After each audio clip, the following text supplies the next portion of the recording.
Today, we are honored to have Jimmy Wales, founder of Wikipedia, here with us. Wikipedia, as we all know, is such a popular website that almost, I think, everyone has used. And here we have Jimmy Wales. So thank you so much for being here with us at Unicorns for Good and Social Innovation Park.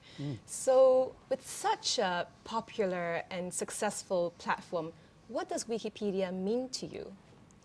Well, the original vision for Wikipedia is to have a free encyclopedia for every single person on the planet in their own language. And that's what we've been working on for many, many years now, 22 years. And, you know, we've gotten a long way. There's still a lot of work to do as we're growing across the languages of the developing world. But, you know, we're about the number 5 website in the world. We've got the non-profit organization, a charity, which owns and operates Wikipedia. We have local chapters all around the world in different places. And so it's an amazing thing to be a part of. Indeed. And personally, what does Wikipedia mean to you? Oh, well, I mean, it's, I use it all the time, just like everyone, when I want to know something, I want to learn something. But it's really my life's work. You know, I do other projects and I have other interests, but this is the core of what I do. Right. And does it also symbolize something for you?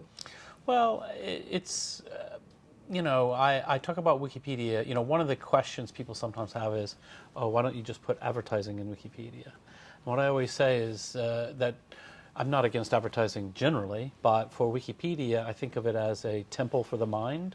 It's a place to go, to learn, to understand, to reflect, to dig deeper on any topic you're interested in. So for me, that model of a place of quiet reflection is very important. Right. And really, because at Unicorns for Good, we're all about driving technology for greater good. And I definitely see Wikipedia symbolizing that.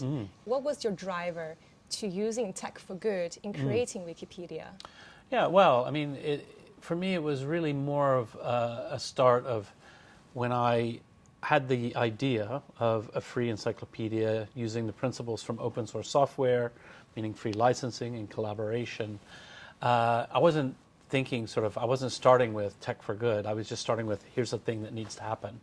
And so started doing this and building this because it just needed to be done. And so, you know, I think my main motivation has always just been a free encyclopedia for everyone.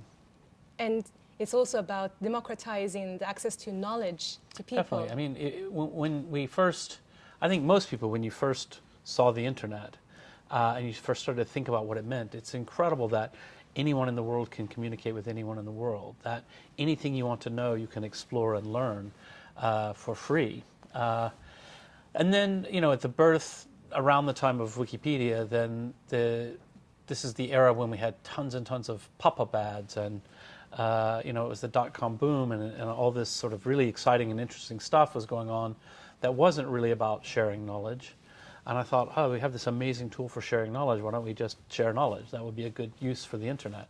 And so that was from the very beginning a core feeling that this is what we should, this is the natural expression of what the internet should be about. Right. And through the many years, as Wikipedia was founded in 2001, so it's been many years and decades, what are the ups and lows, or what are the greatest challenges that you faced in this journey? Yeah, so one of the funny things I always say about myself is that I'm a pathological optimist. So I always think everything's fine, so I can't think of too many lows. But of course, if you step back and you're a little more sensible, you know, it's as a growing organization across 22 years, there were times in the early days, especially when I first set up the Wikimedia Foundation and we started to grow the organization, that we had all the challenges, everything that you can imagine in any small organization. You start hiring people and then you make a bad hire and that doesn't work out and it causes a lot of drama and so forth. Meanwhile, the community, the website, very successful, and that was kind of independent in a way of the infrastructure behind it. So obviously there was a lot of you know, interesting moments of growth and things that worked and things that didn't. But overall, it's always fundamentally been great. So. Was there one point where you felt this is so challenging, but then how did you also overcome that challenge? Yeah, so I would say before Wikipedia, I had a project called Newpedia, which was the same vision, a free encyclopedia for everyone, but I didn't really know how to create it. So with Newpedia, we had a 7-stage review process to get anything published. It was very top-down, very academic, and it wasn't fun, and it wasn't successful. So after 2 years, we had only about 24 articles completed. So it was very, very slow. And indeed, one of the first articles that we published that made it through this very rigorous 7-stage review process, as soon as we published it online, we had to pull it because somebody identified plagiarism. And so we realized, well, even this complicated, long process didn't really produce quality. So that was a challenging time. And the main way we got through it was just to say, you know what, from the beginning, we realized this is really hard. Like, it's challenging for people to get through this 7-stage process. It's very intimidated. I started to try and write an entry myself, and it was very intimidating because they were going to send it out to the most prestigious professors they could find to review my work and so on. It's quite scary. And I just said, you know what, we have to find an easier way. It has to be easy for people to get involved. So we launched the Wiki model, which is just a website anyone can edit. And we got more work done in 2 weeks than we had in almost 2 years. So that was a real turning point with the creation of the Wiki. But then, you know, in the process of encountering these challenges, how did you find that, you know, strength and motivation to keep going and find new solutions? Well, I don't know. Like I say, I'm always a pathological optimist. So I always think everything's fine. So it was really just a matter of saying, okay, this isn't working. We need to do something different. What is that? It's not easy to know. You know, I always say for young entrepreneurs, I have 2 main pieces of advice. So one is, you know, be persistent. Don't give up just because there's some kind of a challenge, and be ready to completely change when something's not working. And the only problem with these 2 pieces of advice is they're completely opposite of each other. And so the really hard part is to know, am I at a point where I'm just at this moment of frustration and something's not working, but if I push through, it can work in the end? Or I'm at a point where I've actually learned something to say this approach isn't right, I have to take a different approach. And that's the art of entrepreneurship, I would say. That's fantastic advice, and I'm sure that it will be so helpful for all the entrepreneurs doing what they love and building their dreams. But how did it work for you, knowing when it is that you need to pivot and change, and when do you need to persevere on a certain topic? Well, for me, in the story that I just told, it was really when I sat down to write an entry, and I found I had a huge writer's block. I found it very intimidating, and I just said, this is never going to work. I suddenly realized, whereas before I was like, why is it so hard? Why is it so slow? Why aren't people producing results? And then I realized, oh, because it's no fun. And so that was when I, by going through it myself, so in every situation, it's going to be a different moment. But sometimes it really is, right, use the product yourself. If you don't understand why no one's using your product, use it yourself. And you may find, oh, it's because of this, because of that, or because the whole product doesn't make any sense. I have to give up and do something else. But you have to live that experience, and every situation will be different. Right. And in building Wikipedia, which now is something that everyone uses, you know, how did you start by building that traction and the first users and encourage them to contribute to the content and build that community? Yeah, so in our case, because we had done Newpedia before, 2 years before, started this encyclopedia project, not knowing how to do it, we had gathered together a few hundred people online in various ways, had heard about us, who we spent 2 years on mailing lists just discussing and thinking and processing how could we do this. So once on January 15th, 2001, I set up the wiki and opened it to the community.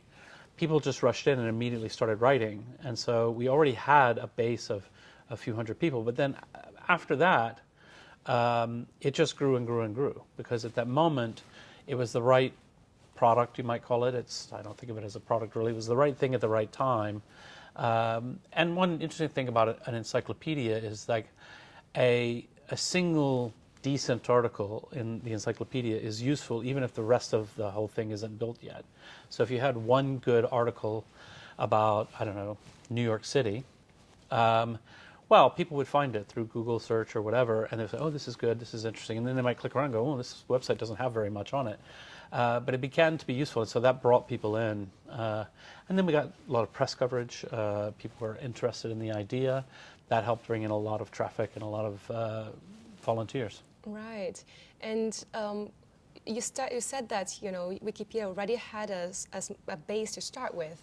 How would you, you know, suggest for the entrepreneurs who are starting from 0 to 1?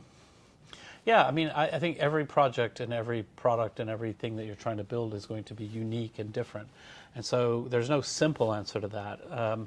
The broad principles would be, you know, going back to my early experiences, is for every person you'd like to get involved, say a volunteer in some sort of volunteer organization, I think you have to think about what they want. Is it fun for them? What I discovered is we had hundreds of people who thought this is great to have a free encyclopedia for everyone, but the process we set up wasn't really fun. And so sort of wanting it to exist and wanting to do the right thing isn't really enough. People have to enjoy the work. I actually talk about this, if you think about Red Cross rescue work in a national disaster, a flood or a earthquake or something, and the volunteers who come to really help other people and to do this. Of course they do it because it's a proper thing to do, you're helping heal the world and it's all positive. But the truth is, it's also very exciting, you know, to go into a flood zone and put up the sandbags and whatever, and you're fighting against nature. People enjoy it, and that's a big part of the motivation, and I think that's wonderful to say, actually, it isn't just some kind of, drudgery, I should try and help others, and it's not fun, but I'm going to do it because it's my duty. It's more like, oh, actually, there's great benefits, and I'm going to have fun. I'm going to go out and go to a complete, you know, disaster area and help rebuild things. That's kind of fun. So fantastic. And you know, now there's internet and AI coming along and so much disruptive change. What advice do you have for young people and entrepreneurs in this new era? Yeah, so I do think that AI will touch on almost everything. In the same way that the internet has touched on almost everything. It doesn't necessarily fundamentally change everything, but there's some impact here and there on everything. And I think really being aware of what's going on, being familiar, learning how you can leverage these tools to make your own work, whatever it is, more effective, it's really important. And that doesn't mean you need to become an AI guru and start learning about large language models and things like this. It's just say, oh, what can this tool do for me?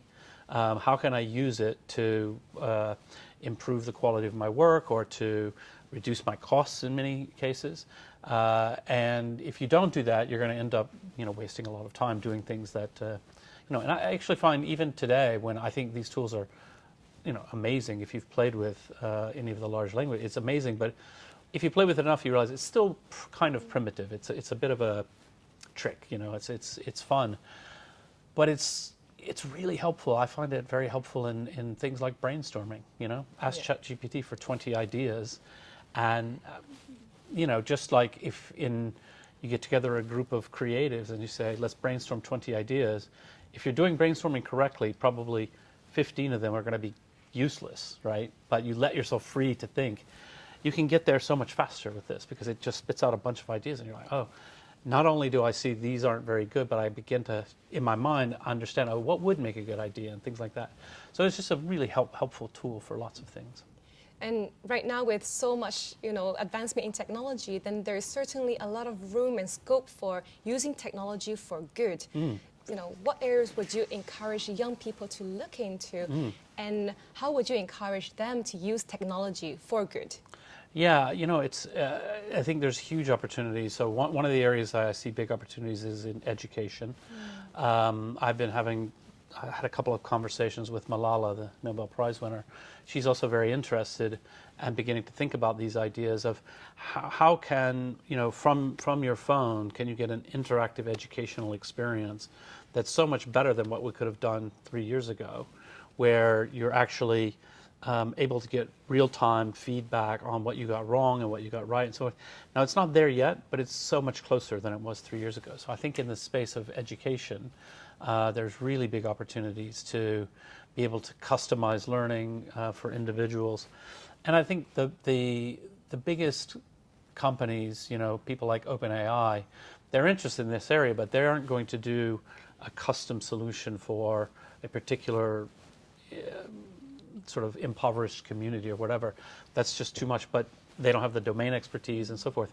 But to be able to leverage these tools as they mature in the next few years to say, okay, like if my mission is to help educate the poorest people in Brazil, okay, Portuguese language, that's a strong language. It's probably not as good as English in these large language models, but it will be there. How can you use that then to teach young people in a different way, in a new way, a very engaging way? And I don't know what's going to come out of it. If I knew, I would start building it, but I think it's just exciting. Yeah, and with so much opportunity, how would you encourage them? How would you encourage the new entrepreneurs not to just think about this business is going to make money, but actually this business is going to create a lot of impact at scale in the world? Mm-hmm. Well, I mean, what I always say is if people, young entrepreneurs, if they sort of look around the business landscape and they say, what's the business that could make me the most money? And then they go and do that, they probably won't succeed because lots of people will be doing the same thing, but also because it's not their passion. It's not something they really believe in. And so, yes, of course you can make a lot of money, maybe, but not if you're not passionate, not if you can't be creative and innovative because you don't really feel that space or understand that space. So, if you find a thing that you just think, like I found, like, oh, this idea of an encyclopedia, like this needs to exist. I didn't really think about can I make money from it or not. It's just like, this is the thing I really want to do. Then whether it becomes a for-profit business or a non-profit charity, whatever, you will have impact because you'll have the impact that comes from having the passion, and the passion brings you the knowledge because you spend the hours and hours and hours you need to learn about whatever you need to learn about. Whereas, if you say, oh, well, I think there's a good opportunity in, I don't know what, plumbing supplies, and you think, yeah, my father was a plumber and it's just I can't be inspired by it, even though I think it's a good business. Okay, maybe don't do that, right? Maybe do something that you think is fun and interesting. Right, that's fantastic advice, and we all need that passion to keep driving us to overcome the challenges.